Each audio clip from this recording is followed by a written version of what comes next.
Good morning, কেমন আছো? আশা করি সবাই ভালো আছো। তো চলে আসছি আজকে ছোট্ট একটা ব্লগ নিয়ে, মিনি ব্লগ। তো আজকে বানাবো সকালের জলখাবার পাস্তা, এগ পাস্তা। তো এখানে দেখো পাস্তাটা আমি রেডি করে নিয়েছি সিদ্ধ করে। দুটো ডিম আছে আর এখানে পেঁয়াজ কুচি আর লঙ্কা কুচি আছে। সাদা মাটা বানাবো, তো সাদা তেলের উপরে আমি দিয়ে দিলাম পেঁয়াজ আর লঙ্কা। তো এই দুটোকে আমি হালকা করে ভেজে নেব। ভাজার পরে এর মধ্যে হালকা করে একটু লবণ দিয়ে নেব। তো লবণটা দিলে কী হয়, পাস্তা স্বাদটা আসে। ভাজা ভাজা হওয়ার পরে খুব লাল লাল করবো না, ভাজা ভাজা করবো।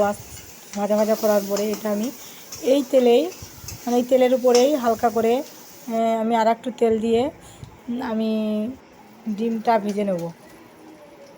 দুটো ডিম দিয়ে আমি পাস্তাটা করব। আজকে ওয়েদারটা সকালবেলা ভালো, মানে কদিন ধরে একভাবে বৃষ্টি হচ্ছিল, বৃষ্টিতে ভালো লাগছিল না, একদম কেমন ভিজা ভিজা ভাব।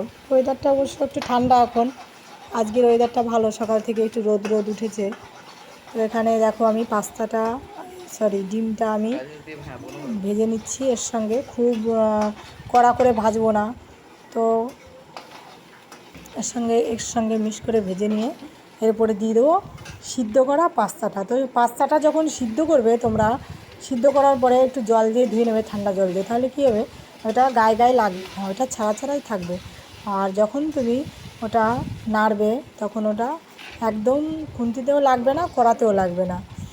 তো মোটামুটি আমার এটা রেডি। এর মধ্যে দিয়ে দিলাম আমি একটু টমেটো সস, একটু হালকা মিট মশলা আর হচ্ছে পাস্তা মশলা। তো ওই তিনটে জিনিস আমি অ্যাড করব। আর লবণটা আমি পরিমাণ মতন তখন দিয়ে দিয়েছি, লবণটা লাগবে না। তো বেশি ভাজবো না, হালকা করে ভেজে নিয়েই হলো আমার রেডি পাস্তা।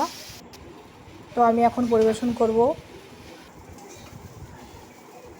গরম গরম পাস্তা।